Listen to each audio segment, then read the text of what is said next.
Querido hermano, te voy a leer algo y quiero que me digas a qué te suena, ¿ok? Ok, mi hermano.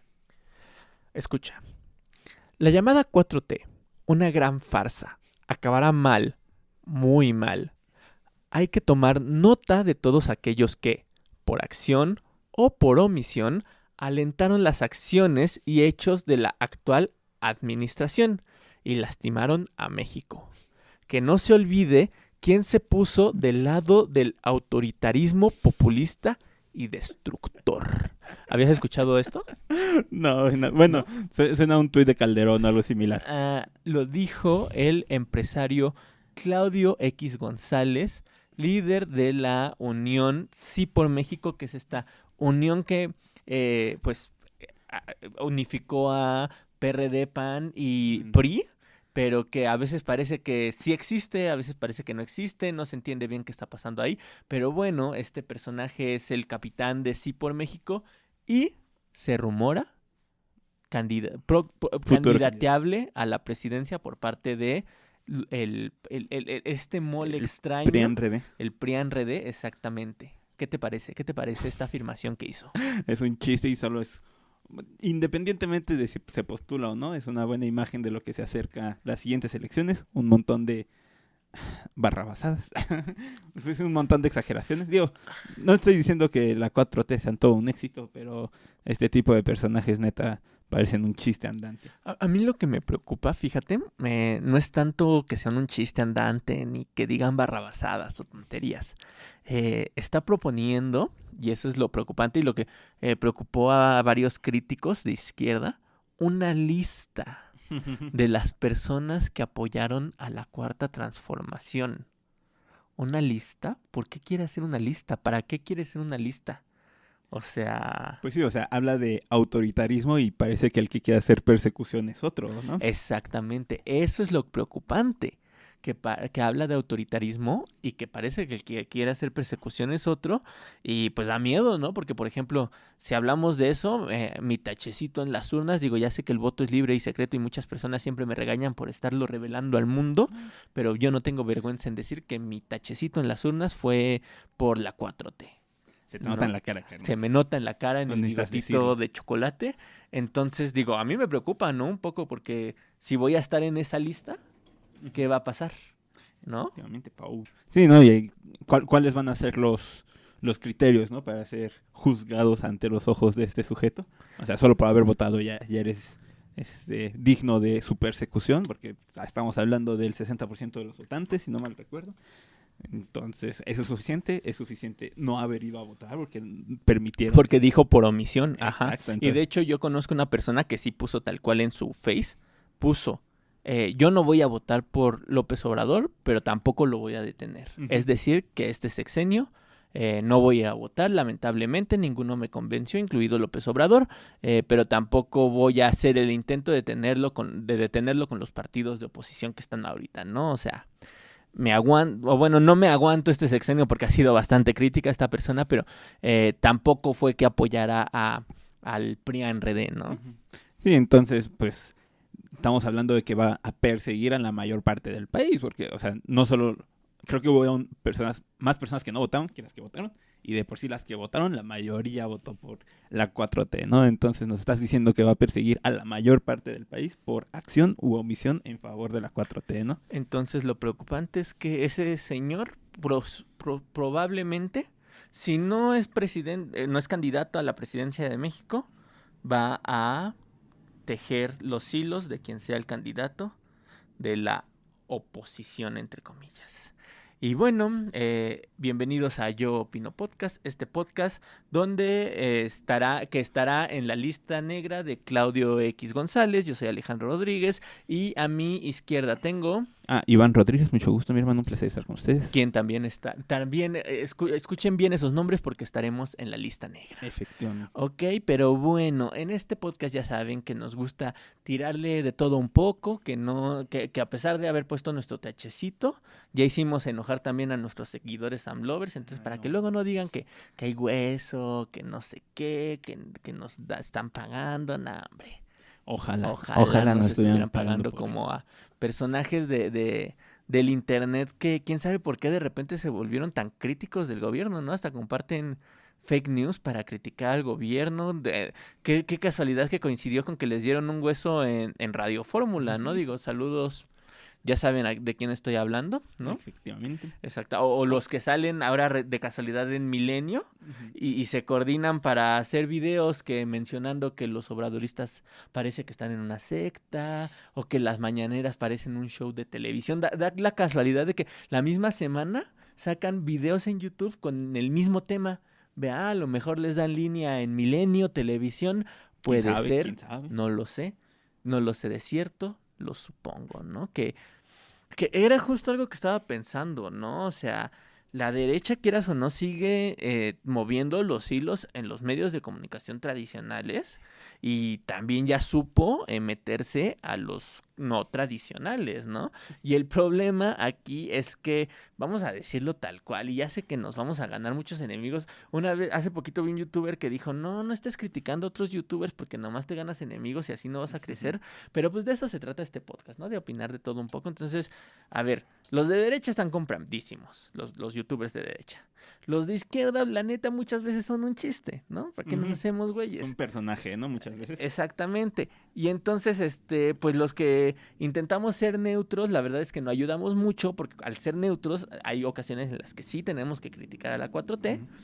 Y pues eso, pues obviamente va a hacer que los de derecha se cuelguen y digan, no, ya vieron cómo sí es cierto lo que decíamos. Entonces, pues puede salir hasta contraproducente, ¿no? En una de esas nosotros contribuimos a que llegue un Claudio X González a la presidencia, lo cual no me lo perdonaría jamás. Jamás. A ver, aguanta. Una cosa es ser neutro y otra cosa es ser crítico. Que quiero pensar que lo que hacemos aquí es intentar ser críticos más que neutros, porque mi posición es clarísima y creo que lo he dicho prácticamente cada podcast, pero mi posición, al igual que mi corazón, están a la izquierda. Entonces, así neutros, pues creo que tampoco somos críticos, lo intentamos, y más por la razón de que, como dices, pusimos nuestro tachecito en la 4T, entonces pues tenemos la responsabilidad de ser críticos con aquellos que elegimos, ¿no? Entonces, más que ser neutros, quiero pensar que aquí somos críticos y por suerte tenemos que ser muchísimo más críticos en contra de la derecha que en contra de la izquierda, ¿no? Y hablando de crítica, a ver, vamos a ganarnos esa enemistad, esa falta de suscriptores. ¿Qué piensas de que Claudia Sheinbaum está haciendo gira por la República al estilo de López Obrador? Ahorita anda visitando varios estados que para felicitar al morenista que ganó en no sé qué estado, que para ir a estrechar la mano, que tiene una conferencia en no sé dónde. Y yo nada más veo esas noticias y digo, oye, ¿no eres jefa de gobierno de la Ciudad de México? Digo, o sea, entiendo que tienes que ir a hacer política, ¿no? Digo, se entiende, pero ¿a ti qué te parece? Pues estamos de puente, ¿no? Déjala disfrutar un ratito a mi Sheinbaum bebé.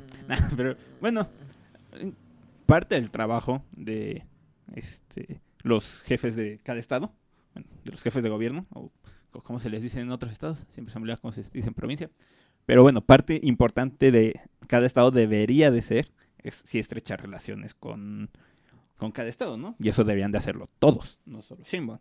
Entonces, tanto Sheinbaum como todos los demás gobernantes de cada estado, lo ideal, al ser una república, es cada estado tiene su propia autonomía, por así decirlo, pero eso no quita que seamos parte de la república, entonces tenemos que convivir y trabajar en equipo los 32 estados, y entonces es bueno que haya una relación sana. En la Ciudad de México la tenemos mucho con el Estado de México, a veces con Puebla, pero Puebla es bien mocho, entonces pues también no es tan fácil, pero pues sí es muy importante que los estados, sobre todo con los que los rodean, pues tengan una buena relación. Pero claramente Sheinbaum está haciendo campaña para las próximas elecciones, ¿verdad? Eso no lo podemos quitar. Aunque todavía está en duda si ella va a ser la próxima candidata, ¿verdad? Que yo sí le he hecho todos mis huevos a esa canasta, pero todavía falta ver qué es lo que nos dice el preciso, ¿no? ¿Quién sabe, no? Porque también le está echando ganitas celebrar en el G20. Es lo que no entiendo, ¿no? O sea, ¿tendrá algún favorito de brazo? Digo, AMLO, o nada más les habrá dado un cuchillo y los estará poniendo a pelearse a ver quién gana. Esa es la pregunta que no me deja dormir. Es un duelo a muerte con cuchillos. Exactamente. No, yo quiero pensar que seguramente sí tiene su su quiniela, AMLO, de sus favoritos, de quién quiere elegir, pero todavía no es seguro, ¿no? Porque aparte, pues, también es bueno fomentar la competencia entre sus propios candidatos, pero estoy seguro que AMLO ya tiene su equipito para mandar y solo está viendo cuál es el que da el ancho para el próximo sexenio, ¿no? Y a quién le puede jalar más la correa, yo creo. Bueno, aunque él ha dicho que se va a retirar, ¿no? Después de... Ok. Bueno, pues vamos a dejar el tema político aparte, ¿no? Vamos a hacer un punto aparte el día de hoy, porque... Todo es política, mi hermano, pero prosigamos. Sí, bueno, sí, pero, o sea, vamos a dejar de hablar un poco de la 4T y Claudio X González y sí por México. Vamos a hablar un poquito más de una política universal, una política social de México. Quiero que nos metamos, tiene mucho que no nos metemos con youtubers, con influencers, y quiero meterme con uno en particular, Carlos Vallarta. El camarada Carlos Vallarta, aunque él diga que ya no es camarada. Exactamente, la semana pasada... Fíjate que Carlos, que es curioso, se viralizó la semana pasada, pero creo que la entrevista era de 4 días antes de que se viralizara, o sea, todavía tardó un poquito en viralizarse, fíjate. Y dijo algo muy interesante. Dijo que Chespirito era una de las peores cosas que le pudo haber pasado a la comedia mexicana. El cáncer de la comedia mexicana, si no mal recuerdo, fue como lo llamó. Y me pareció curioso porque yo esperaba que la generación de Cemento se pusiera más roñosa. No se puso tan roñosa. Sí les ardió un poquito ahí la hemorroide, ya por la edad, pero no se puso tan roñosa como yo esperaba. Pero, a ver, vamos a calentar motores. ¿Qué piensas de esta declaración de Carlos Vallarta? Chespirito es el cáncer de México. Déjame, pongo en mus Carlos Vallarta, soltándome el pelito. Te faltan los lentes. Buenas tardes, damas y caballeros. Les traemos al imitador oficial de Carlos Vallarta. ¿Cuál imitador? Es mi compañero perdido, mi camarada que desertó. Pero, pues, híjole, carnal, ¿por dónde empezamos? Justo ahorita estaba viendo un video que él compartió, explicando que, pues, esa entrevista tiene un par de meses que la hizo, ya ni se acordaba. Y que no dijo nada que fuera falso, o sea, la neta dijo lo que piensa y así como nosotros en este podcast dio su opinión, entonces pues no hizo nada que estuviera mal. Si él piensa que el Chespirito es el cáncer de la comedia en México, pues está en todo su derecho de hacerlo, puede criticarlo todo lo que quiera, así como Chespirito seguramente diría que los estandoperos son el cáncer de la comedia actual de México, o algo así, o bueno, quién sabe qué pensaría Chespirito, pero cualquiera puede decir los estandoperos son el cáncer de la comedia en México actualmente. Pues Carlos Vallarta también puede decir Chespirito es el cáncer de la comedia en México, y la neta la razón por la que lo dijo pues lo apoyo con todo corazón, que fue que el dictador Pinochet lo invitó al país y lo congratuló por su visita en el país, y pues creo que tiene un muy buen punto. Eso habla mucho de la comedia que era Chespirito. A ver, Pinochet lo invita a Chile durante la dictadura a presentarse en un estadio donde asesinaron estudiantes. O sea, es como si hubieran puesto a un comediante a dar su show en la Plaza de las Tres Culturas después de lo del 68. O sea, estamos hablando de esa magnitud política, ¿no? Exacto. Sí, entonces creo que en ese sentido pues tiene pues toda la boca llena de razón, independientemente de si estás a favor o en contra de Pinochet. Creo que algo ético de parte de Chespirito hubiera sido no presentarse ahí, no necesariamente con una declaratoria política, buscas cómo zafarte, pero pues sí es un tanto pues curioso, ¿no? Bueno, por decir menos, que haya aceptado presentarse ahí sin mayor inconveniente durante una dictadura y, como dices, donde mataron estudiantes. Bueno, el personaje de Chespirito, y particularmente el del Chavo, que creo que fue el que se atacó particularmente ese personaje, es muy popular en Latinoamérica. De hecho, hace poco el videojuego, hablando de que la semana pasada hablamos de videojuegos, el videojuego Fortnite, que es muy popular en Latinoamérica, a mí me sorprendió bastante. Digo, hasta pareció una broma del mal gusto que diera la casualidad entre el comentario de Carlos Vallarta y que este videojuego norteamericano que es Fortnite sacó un traje para los personajes del Chapulín Colorado, No, o sea, a mí me llamó mucho la atención Sí, eso. esas coincidencias de la vida. Y mucha gente, incluso hasta vi memes de, es que en México somos muy fans de Fortnite y Fortnite está recompensando a los fans mexicanos. Pero le tengo una noticia a los fans mexicanos. Yo creo que no lo hicieron pensando en México. Yo creo que lo hicieron pensando en Latinoamérica. En general. Si tú vas a Latinoamérica en general y preguntas por qué ubican a México en la televisión, yo antes pensaba que era por las telenovelas, que sí, hasta cierto punto es por las telenovelas, pero es más por el Chavo del Ocho. Uh-huh. Hay un culto al Chavo del Ocho increíble. E incluso, o sea, tú buscas, por ejemplo, hace poco vi un video de un carnaval en Brasil. En Brasil es famosísimo, Chávez.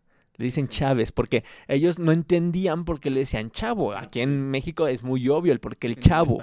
Pero en portugués no hay tal cual una traducción para Chavo. O sea, podría ser como infante o niño para Brasil. Pero querían seguir como con esta línea de que un nombre parecido, entonces le pusieron Chávez. Okay. ¿No? Le pusieron Chávez, que incluso creo que también en Brasil creo que sí tiene un significado parecido al de Chavo. Okay. Creo que sí va por ahí la línea. Pero bueno, a mí me llama mucho la atención, ¿no? El cambio del nombre a Chávez. Ajá. Pero bueno, en este video del carnaval que te decían, estos carnavales que se hacen habitualmente en Brasil, había un carro alegórico, un carro entero dedicado al Chavo del Ocho.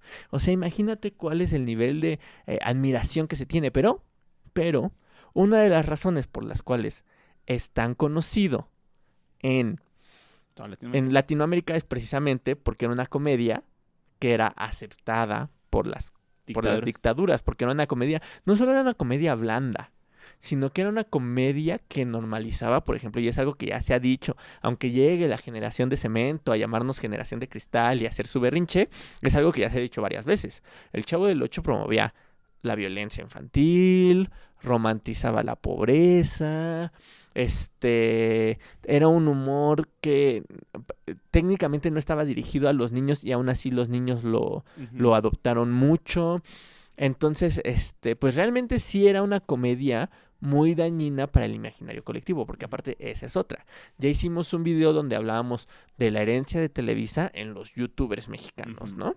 Y me acuerdo que mucho en los comentarios de TikTok era así de, no, pero es que la televisión no educa, carnal. No. Es que la televisión, ¿cómo la televisión va a tener influencia en nuestra forma de ser? A ver, ni siquiera es que me hagan caso a mí, un pobre estudiante de letras. Se meten a su Google, ponen TESIUNAM y pones influencia social de Televisa o Televisa y la sociedad, y te van a aparecer un montonal de tesis de sociólogos, de historiadores, que te van a hablar sobre la influencia social de Televisa en la sociedad mexicana. Incluso lo busqué, pero no lo encontré lamentablemente, pero tengo entendido que Monsiváis, un escritor muy reconocido, para aquellos que digan que no es cierto, que la televisión no tiene influencia, que se ve que no tienen, no se ponen a investigar este tipo de temas tantito. Carlos Monsiváis, que es un escritor muy importante para México, si no mal recuerdo, tiene varios textos donde habla sobre la influencia de Televisa en México, lo cual es irónico porque también tuvo muchos programas en Televisa, ¿vea? Pero, bueno, pues es eso, ¿no? O sea, sí hay influencia en la televisión, en la sociedad mexicana, porque antes pasaba lo que pasó ahora con los videojuegos que también ya criticamos. El niño no se calla, lo ponías enfrente de la tele, ¿no? Exacto, sí, digo, a fin de cuentas, pues todo lo que nos rodea forma parte de nuestro inconsciente colectivo, ¿no? Entonces, si estamos acostumbrados a ver una y otra vez estos programas de Televisa, pues poco a poco los vamos normalizando. Es como aquel niño que ve en su casa, simplemente la actualidad, o sea, mexicanos que vemos la violencia en las noticias, que la hemos normalizado. Y si viene cualquier extranjero a ver las noticias en México, se va a turboescandalizar al ver que hay asesinatos todos los días, violaciones todos los días, robos todos los días, montón de corrupción.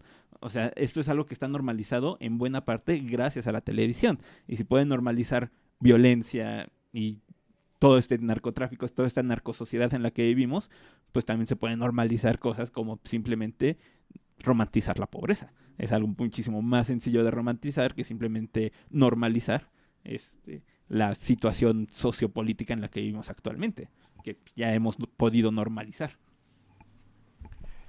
Otra cosa que se dijo en esta entrevista y que creo que también es importante hablar o tomar en cuenta es el hecho de que se dijo que la comedia no necesariamente tiene que ser política, ¿no? Ujú. Ahorita quiero adentrarme un poquito más en ese tema, pero pues quiero saber tu opinión, ¿no?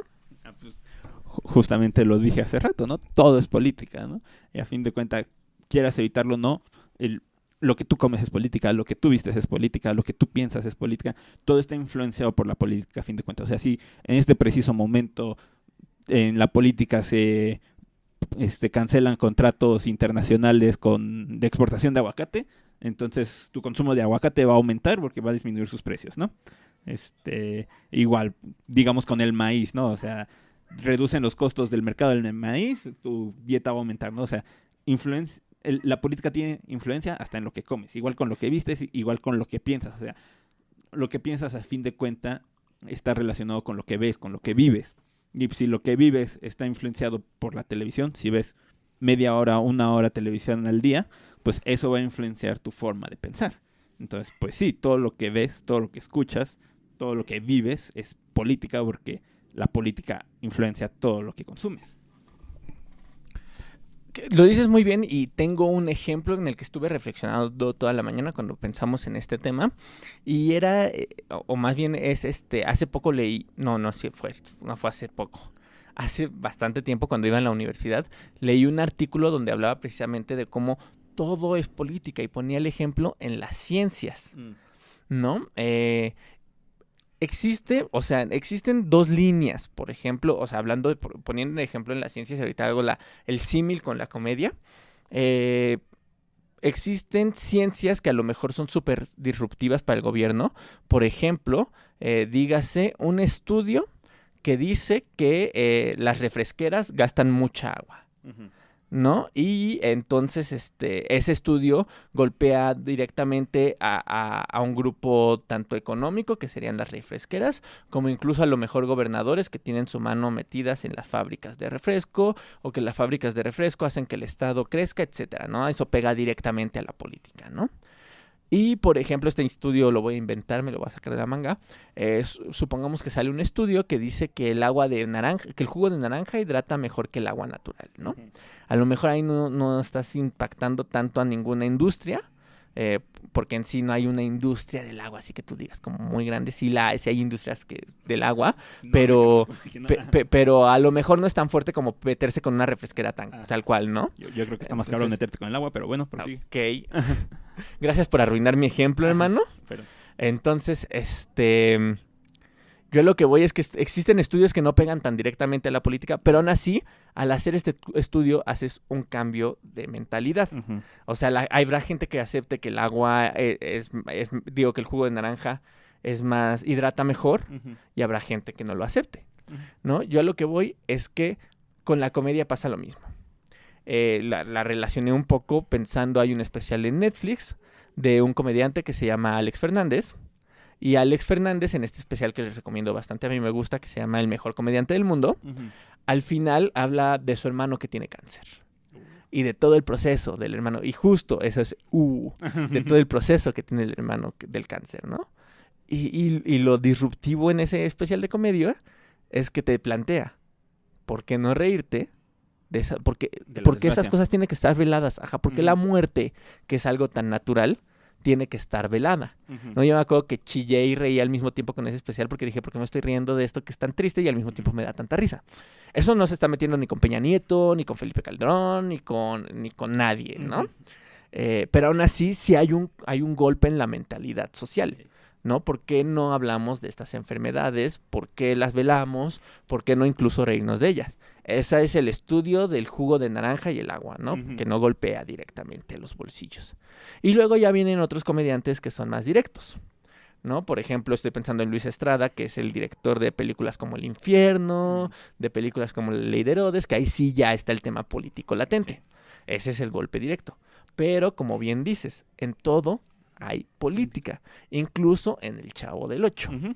Ahora, si seguimos con este ejemplo de las refresqueras y demás, existe una tercera investigación.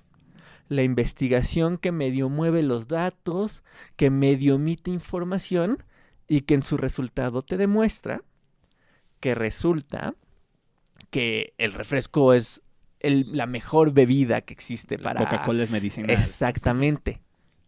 Ese estudio probablemente esté financiado por intereses. Ese estudio probablemente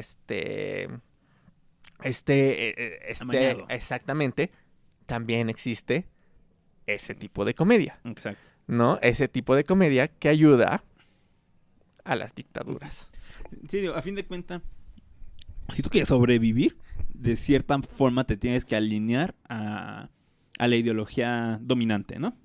O sea, retomando este ejemplo de las ideologías, de los estudios científicos, pues tenemos las grandes revoluciones científicas, por ejemplo, las publicaciones de Galileo, ¿no? O sea, Galileo hizo un estudio científico diciendo que la Tierra no es el centro del universo, es el Sol, ¿no? Y pues, ese es el estudio hecho, tal cual, pero pues, vino toda la bronca con la Inquisición y lo encarcelaron, prohibieron sus estudios, shalala, shalala, ¿no? Era disruptivo. Entonces, él, al final, para que no lo mataran, se tuvo que retractar, ¿no? Decir, está bien, no lo dije, la Tierra es el centro del universo y shalala, shalala, ¿no? Entonces, se tuvo que alinear con la ideología dominante, pero la verdad está ahí, ¿no? O sea, y lo mismo sucede con los comediantes. Si tú quieres tener un mercado, pues te tienes que alinear, ¿no? Hace rato decía, pues no te metas con otros comediantes, ¿no? No te metas con otros youtubers, porque pues nos tenemos que alinear, por así decirlo, con los guidelines, ¿no? Con las normas de YouTube para poder sobrevivir. Si no, pues esto nunca va a despegar y pues, vamos a seguir teniendo nuestros 22 suscriptores en YouTube, ¿no? Entonces, pues también la comedia de cierta manera se alinea con las ideologías dominantes. Incluso la misma comedia, por ejemplo, de Carlos Vallarta es criticar al gobierno, al sistema actual, ¿no? O sea, pues, por ejemplo, lo de Chespirito, ¿no? Criticar a la comedia dominante. Y eso es como, pues sí, como la ideología dominante dentro del YouTube, la crítica. O sea, eso es lo que te da views. Simplemente hay que meterse al canal de Tenoch Huerta. O sea, y el podcast con Carlos Vallarta, creo que es su video más visto, ya casi llega a las 100,000 reproducciones, creo. Es su video más visto. ¿Por qué? Porque la crítica jala. La polémica llama, ¿no? Entonces esa es la ideología. Te tienes que alinear de cierta manera con la ideología dominante, ¿no? Por fortuna en la actualidad, pues ya existe más diversidad. La crítica es lo que de verdad vende, de cierta manera, pues sí, lo que te da views, lo que te da publicidad. Pero ¿cuánto salió el Chavo del 8? ¿Hace 40 años? No sé, la verdad, Pues, no me había puesto a pensar en eso, Se pero ha de sí, tener, ¿no? Más o menos. sí, pues estamos en 2010, ¿qué te gusta? Que sea como de los 80s. A Ujú. ver, vamos a hacer una 2020. búsqueda rápida. Pues sí, o sea, hace 20 años pues, te tenías que alinear de cierta manera con la ideología dominante. Y si la ideología dominante en toda 1971. tiene 50 años. O sea, es una comedia de hace 50 años. Entonces, tengamos en cuenta, también eso es importante, ¿no? Ver esa comedia con los ojos de una persona de 1970. Entonces, tenemos que verlo con la ideología dominante. En ese entonces, pues vivíamos en medio del prismo. Obviamente no podías hacer una crítica al PRI. O sea, pues en el 71 fue el halconazo, ¿no? O sea, dudo mucho que Chespirito quisiera terminar como un estudiante del halconazo. Entonces, pues sí, si tú quieres estar en la televisora más grande de México, te tienes que alinear de cierta manera con la ideología dominante, que era el preimperio. Entonces, nos guste o no, el Chavo del 8 de cierta manera estaba alineado con esa ideología. Para que pudieras vivir en Televisa, o sea, tenía que estar alineado con esa ideología. Y el mismo Carlos Vallarta lo dice. No puedo creer que la gente pueda separar al Chavo del 8 de Televisa. O sea, le parecía ridículo, y a mí también me parece ridículo, que a la gente se le olvide que uno de los bastiones del entretenimiento de Televisa era el Chavo del 8. Entonces, ¿cómo la gente simplemente puede ignorar eso de hace 10 años todos estábamos en contra de Televisa, pero estamos defendiendo el Chavo del 8, ¿no? Entonces, ¿qué está pasando ahí? Insisto, creo que no se hizo tan viral como yo esperaba, creo que no pegó tanto. No sé si en Latinoamérica se hayan enterado de las noticias, si les haya... Porque insisto, o sea, en Latinoamérica el Chavo del Ocho es como wow, ¿no? Es el programa de entretenimiento. Exactamente. Pero también no creo que toda Latinoamérica conozca al buen Carlos Vallarta. Exactamente, por eso digo, quién sabe cómo ubican a Carlos Vallarta en Latinoamérica y demás, pero sí me gustaría como, pues, precisamente eso que acabas de decir, ¿no? Estamos hablando de una serie que fue de hace 50 años, ¿no? Si bien creo que el pensamiento de Televisa en general, pues, es bastante, pues, como hubo una vez una profesora en la universidad que dijo, pues, que ese pensamiento apoyó a que México viviera muchos años de obscurantismo y de ignorancia. Uh-huh. Digo, yo lo sustento, yo sustento esa afirmación de mi profesora de la universidad. Pues también creo que afortunadamente es un pensamiento que poco a poco nos estamos lavando, que poco a poco nos estamos quitando de encima. Y precisamente eso, ¿no? Que la gente no se ataque por un programa que fue de hace 50 años y que lo veamos más bien con crítica, ¿no? Uh-huh. Sí, o sea, por suerte ya pasó mucho tiempo desde que salió y, o sea, diciendo todo esto, pues, es un cambio de pensamiento, ¿no? Un cambio de paradigma. Y a fin de cuentas, para que haya este cambio de pensamiento, pues las nuevas generaciones tienen que ir saliendo, ¿no? Aquellos que verdaderamente nacieron y crecieron con el Chavo del Ocho, pues ahorita no creo que tengan muchas habilidades para usar el internet como los millennials y los centennials. O sea, si tú tenías 5 años... Que técnicamente también hubieron muchos millennials que crecieron con el Chavo del Ocho, sí, sí, nosotros alcanzamos a ver al Chavo del Ocho, ¿no? Creo que, pues sí, creo que todo México en algún momento vio el Chavo del Ocho, ¿no? Inevitablemente viste el Chavo del Ocho, porque también la televisión hace un pilar en la educación mexicana, básicamente. Entonces, pero no tan a hueso colorado como pues, aquellos que sí de verdad en su época, ¿no? Porque pues, a fin de cuentas también nosotros no solo crecimos con el Chavo del Ocho, ¿no? Ya crecimos con una gran variedad de programas y si tú me ponías Pokémon o el Chavo del Ocho, pues prefería Pokémon, ¿no? Obviamente, porque era un producto de su época, el Chavo del Ocho, ¿no? Pero también, pues, ¿por qué seguirlo fomentando, no? O sea, si ya es un programa de hace 50 años, pues, ¿cuál es la necesidad de seguirlo pasando? Pues porque su ideología, como dices, un humor soft, un humor suave, pues es fácil de seguir generando y ese pensamiento pues sigue en México. O sea, también eso habla mucho del pensamiento mexicano, ¿no? Si todavía estamos dispuestos a ver el Chavo del Ocho y a defender el Chavo del Ocho es porque todavía normalizamos cosas como el Chavo del Ocho, ¿no? O sea, seguramente si viéramos otro programa de los 80 nos daría una hueva brutal, pero podemos ver el Chavo del Ocho y seguimos viéndolo como algo normal, ¿no? Que justo, también era algo que ya me acabo de acordar, algo que quería agregar de toda esta plática, de la diferencia entre el humor gringo y el humor mexicano, ¿no? O sea, ya también lo mencionamos en ese programa de los youtubers, ya también hicimos enojar a un montón de tiktokeros que comentaron aquel video que subí a TikTok. El hecho de que el humor mexicano tiene como ciertos objetivos, precisamente que no sé si lo hacen consciente o inconsciente, pero que atacan a ciertas personas. Por ejemplo, creo que eso sí es más universal, ¿no? Los comediantes que personificaban a personas de la comunidad LGBT y los caricaturizaba y los ridiculizaba, ¿no? Pero yo pienso en algo más específico y ahora, si Carlos Vallarta se metió con Chespirito, yo me voy a meter con Eugenio Derbez, que también es uno de los comediantes ultramados, tanto en México como en Estados Unidos, por latinos allá, ¿no? Y me acuerdo porque estuve discutiendo alguna vez con un amigo el tema de la familia Peluche y los Simpson. Y el personaje de Bibi, el clásico ¿por qué no eres una niña normal? Y el personaje de Lisa Simpson. Ahora, este amigo decía que eran lo mismo, ¿no? Que el personaje de Lisa Simpson es el personaje listo que cae mal. Y el personaje de Bibi es el personaje listo que cae mal. ¿Cuál es la diferencia entre la familia Peluche y los Simpsons? Que en los Simpsons a Lisa se le ocupa para hacer diferentes gags cómicos. Uno de los gags es que ella tiene la razón a pesar de que la ignoren, ¿no?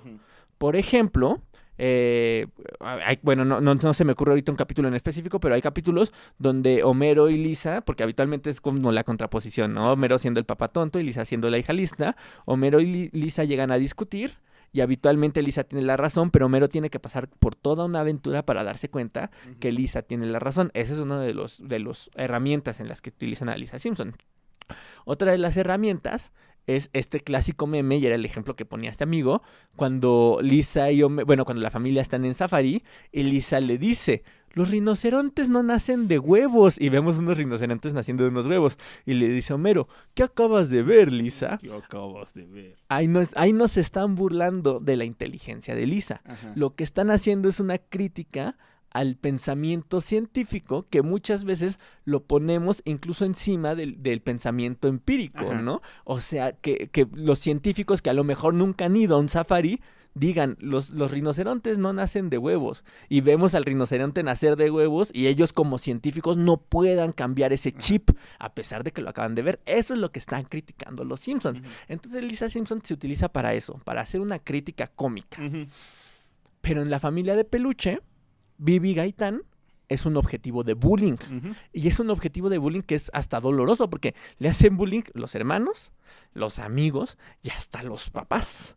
E incluso, no sé, a lo mejor hay alguien por ahí listillo atrás de la cámara o detrás del micrófono, pero a mí incluso me tocó el comentario de ¿por qué no eres un niño normal? Cuando decía algo inteligente. Parecía que la inteligencia no solo era motivo de crítica, sino de ataque. De burla. Y pues qué horror que en un país como México, pues el objetivo sea el listo, ¿no? Sí, y es que tristemente el humor mexicano se basa mucho en la burla. Exacto, exacto. Creo que todos lo hemos vivido, de que para hacer reír a los amigos se tienen que burlar de alguien, ¿no? O sea, es como la esencia del humor mexicano, pues simplemente tenemos al...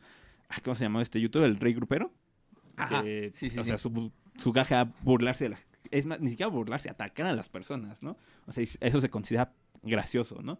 Como dices, con Lisa Simpson no se ataca a la persona. O sea, tal vez él le pueda atacar a sus ideales.